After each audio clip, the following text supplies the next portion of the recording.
Aja ya. Oke, kita awali dengan basmalah bersama. Bismillahirrahmanirrahim. 5, 4, 3, 2, 1, let's open our mind. Oke. Pak Taufik, akhir-akhir ini kan teknologi itu kan sedang banyak tuh dibincangkan di luar ya. Seandainya kita di sini diminta untuk ya membuat atau mengembangkan teknologi itu, kira-kira yang paling pertama kita buat itu dari mana ya, Pak? Teknologi.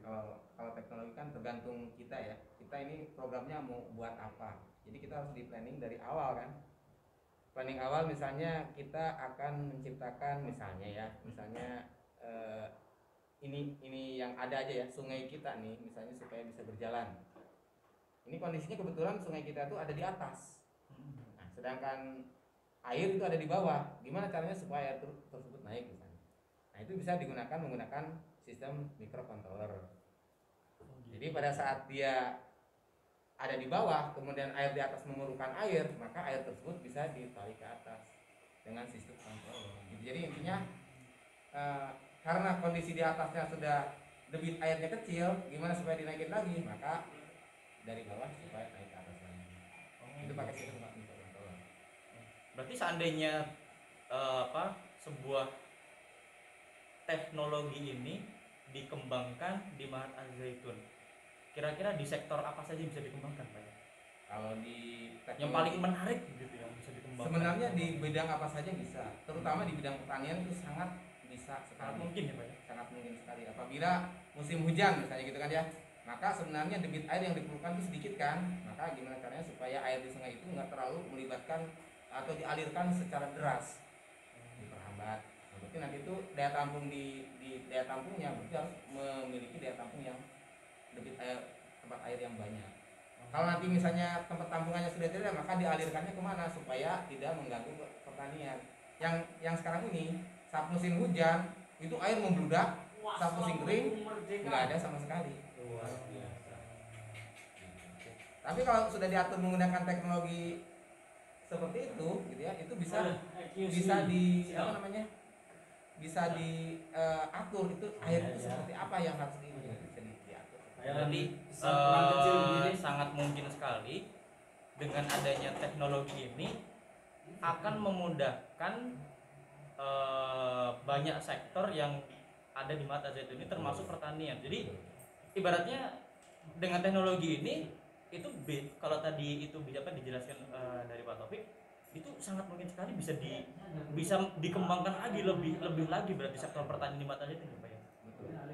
Jadi misalnya penghasilannya yang biasanya ini kok buahnya kecil, ini sepertinya kalau kecil itu biasanya kekurangan air, berarti harus ada air. Terus meskipun musim panas seperti apapun, ini kok padi misalnya tidak ada, nah, tapi kalau pada saat ada airnya pasti bisa kan. Nah, gimana caranya supaya mengalir terus? Nah, itu bisa diatur dengan teknologi seperti itu. Yang selama ini kebanyakan tidak menggunakan teknologi itu pada saat musim kering, ya udah lahan itu kering sama sekali dan tidak bisa dimanfaatkan untuk pertanian. Karena apa? Karena airnya habis, tidak ada air penampungan lagi. Nah, sedangkan kita di sini di Mahat, alhamdulillah dengan program yang sudah dicanangkan membuat pustir itu menyimpan debit air yang sangat besar dan sangat banyak sekali. Itu kalau dihitung itu luas segitu, itu berapa kubik gitu ya. Itu bisa untuk berapa lama gitu. Bisa untuk bertahun-tahun kalau sudah airnya penuh. Dan kebetulan yang saat ini mungkin masih kosong karena kita mungkin masih dalam tahap pembangunan. Tapi kalau nanti sudah jadi, insya Allah untuk masyarakat sekitar itu akan tercukupi untuk kebutuhan air yang bersih. Berarti memang seandainya saat ini pembangunan di Mahat Al-Zaitun itu terus berkelanjutan, seandainya juga dibarengi dengan adanya perkembangan teknologi, itu jika digaris luruskan itu nantinya akan ketemu berarti ya, Pak ya? Akan ketemu, dan tatkala nanti sudah ada fasilitasnya, ada tempatnya, dengan adanya teknologi hanya tinggal bisa dikembangkan saja gitu ya, berarti Pak. Berarti bagus ya. Selain sektor pertanian, Pak, kira-kira kalau ke yang lain ini lebih banyak lagi, bisa panjang lagi ceritanya. Bisa di lain waktu itu. Kalau di sektor pendidikan mungkin sangat. apakah bisa juga sangat bisa. dimungkinkan? Jadi kita bisa memantau keadaan santri setiap hari, itu sangat bisa sekali. kita cukup mengontrol dari satu titik, semua keadaan santri itu bisa terlihat. Ini baik atau tidak, pembelajaran seperti apa itu bisa dilihat, dipantau dengan menggunakan CCTV salah satunya. CCTV itu bisa dikontrol menggunakan microcontroller. Kemudian kalau misalnya terjadi sesuatu, ya kita bisa menggunakan alarm-alarm di setiap sudut. Kalau misalnya ada sesuatu gitu ya, misalnya CCTV ini kalau misalnya melihat orang yang masuk melalui jalur tidak benar, maka akan terjadi sirine dan sebagainya. Itu bisa dipasang, bisa dikopkan dengan sensor-sensor yang dibutuhkan. Bisa sensor cahaya, bisa sensor apa, itu sangat bisa diprogram. Jadi untuk tingkat kedisiplinan itu bisa terawasi. Jadi lingkungan di sekitar kita akan aman dan terjaga. Berarti secara tidak langsung dengan adanya teknologi di bidang pendidikan misalnya, itu artinya akan sangat memudahkan proses pemantauan guru terhadap santrinya berarti ya. Luar biasa gitu. Ini kita baru membincangkan dua sektor di bidang pertanian dan pendidikan, itu pun baru sebagian kecil mungkin ya Pak ya. Kalau kita ingin menggali lagi lebih dalam, bisa jadi ini adalah sesuatu obrolan yang tidak cukup 1 jam. Anak kita sebenarnya kalau kita pancing supaya berpikir terus ke arah sana itu sangat bisa. Jadi kita tidak memikirkan untuk diri kita sendiri, tapi untuk lanjutan anak kita nanti. Suatu saat di kemudian hari itu mereka sudah berpikir jauh ke depan dengan menggunakan teknologi yang ada. Apalagi teknologi kita sudah ada di depan mata kita, tinggal mau nggak anak kita dilatih ke arah sana. Kalau bisa, otomatis perjalanan Mahat ini akan lebih cepat gerakannya. Ini berkaitan dengan anak berarti ya Pak ya. Ini mungkin terakhir nih Pak ya. Saya itu penasaran, kalau dari kacamata Pak Taufik begitu, seberapa besar potensi atau keingintahuan santri kita yang saat ini di bangku madrasah aliyah terhadap keinginan yang tinggi untuk mengetahui teknologi, dan bisa jadi mereka dikader untuk mampu mengimplementasi seluruh program teknologi yang bisa jadi mungkin nanti akan dihadirkan di madrasah aliyah. Seberapa besar Pak potensi itu? Menurut saya ini kelihatan yang nyata gitu ya, dari apa yang sudah saya berbincang dengan beberapa santri Mahat Al Zaitun ini. Dia antusias sekali berkaitan dengan teknologi ini. Saat saya bertemu itu dia langsung semuanya tidak ada yang main-main atau bercanda, semuanya perhatian banget untuk mendengarkan apa yang akan dibicarakan berkaitan dengan teknologi Mahat Al Zaitun ini. Mereka sebenarnya antusias. Apabila digolkan ada misalnya program yang untuk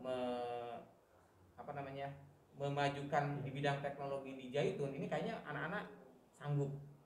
Tinggal kapan pelaksanaannya, misalnya ada sekolah khusus ya yang berkait dengan di bidang teknologi di arah sana. Oh, anak-anak nanti yang mau belajar di bidang sana di sini nih sekolahnya gitu. Jadi kalau di luar kan SMK gitu kan ya. Nah, mungkin di lab schoolnya seperti itu, karena mungkin di pelajaran lainnya kurang, bisa jadi arahnya ke sana karena potensialnya banyak sekali di situ. Orang-orang yang ingin kritis terhadap bidang teknologi itu banyak sekali. Dan saya itu sudah saya rasakan, sudah berdialog dengan mereka itu banyak sekali yang ingin mengeksplor kepalanya itu sampai kemana-mana gitu. Iya betul. Di otaknya dia itu udah nanya ini, wah itu luar biasa. Jadi itu mungkin yang kedepannya sebenarnya harus ada di bidang sekolah teknologi lah, kejuruan. Kalau ada gitu, kalau ada. Tapi kalau tidak ada ya dengan ada ekstrakurikuler pun udah bisa mencukupi. Cuman kurang cukup. Iya, karena kita untuk mengerjakan satu program teknologi saja itu bisa jadi bukan hanya sekedar kita mengambil sebagian waktu, tapi memang kita harus memaksimalkan sebesar-besarnya waktu dan sebanyak-banyaknya waktu. Maka saya pikir kalau saat ini potensi anak-anak begitu, saya juga banyak begitu mengidentifikasi, kemudian menganalisa perkembangan perilaku dan perkembangan kebiasaan anak saat ini, atau mungkin orientasi mereka ke depan begitu. Ini seyogianya yang saat ini mereka butuhkan itu bukan lagi bagaimana saya harus berpikir, tetapi mereka sudah sering di hadapan mata mereka itu potensi-potensi itu mengarah atau mengacu kepada fakta pernyataan bagaimana saya harus melakukan sesuatu. Betul. Jadi mereka bukan lagi bukannya mendiskreditkan orang yang memang berkemampuan di bidang akademik. Nah, namun sebagian besar itu dari mereka itu sudah tidak lagi banyak yang ya memiliki kecenderungan di bidang akademik, melainkan lebih kepada saya itu harus melakukan sesuatu, saya itu harus bergerak, saya itu harus ada karya. Itulah yang saya betul-betul melihat dengan jelas potensi-potensi ya latar belakang kebanyakan yang saat ini menjadi milik mereka gitu.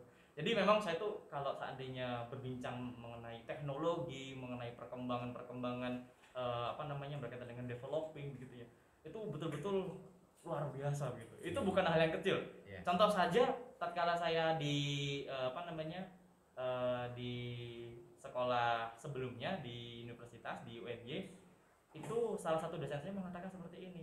Seandainya Anda mampu untuk mengembangkan salah satu salah satu sektor di bidang teknologi ini, hanya fokus saja pada satu saja, energi terbarukan, hanya fokus pada itu saja, itu kalau betul-betul diseriusi dan betul-betul dikembangkan dengan ya sistem yang berkelanjutan kontinu, itu akan menjadi sesuatu yang sangat-sangat luar biasa.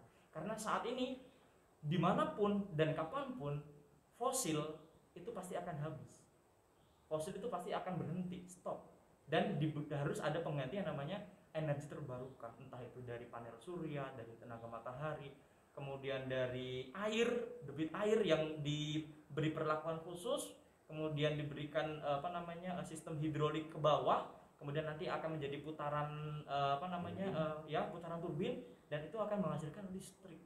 Kemudian ada lagi dari turbin angin. Jadi semua energi yang tanpa batas yang ada di dunia ini, yang ada di muka bumi ini, memang harus kita manfaatkan mulai dari sekarang.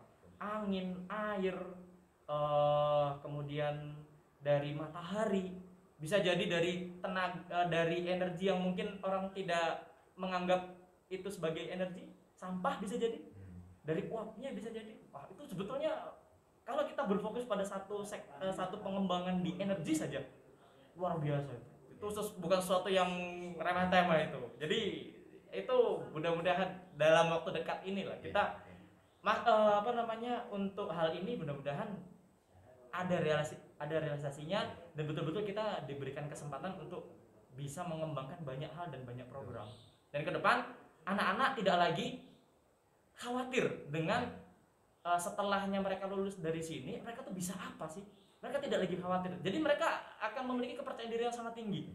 Oh, tenang saja, saya sudah bisa membuat ini. Oh, tenang saja, saya pernah melakukan ini. Oh, tenang saja, saya tahu apa yang harus saya lakukan terhadap problem atau masalah yang ada di dunia real nyata begitu.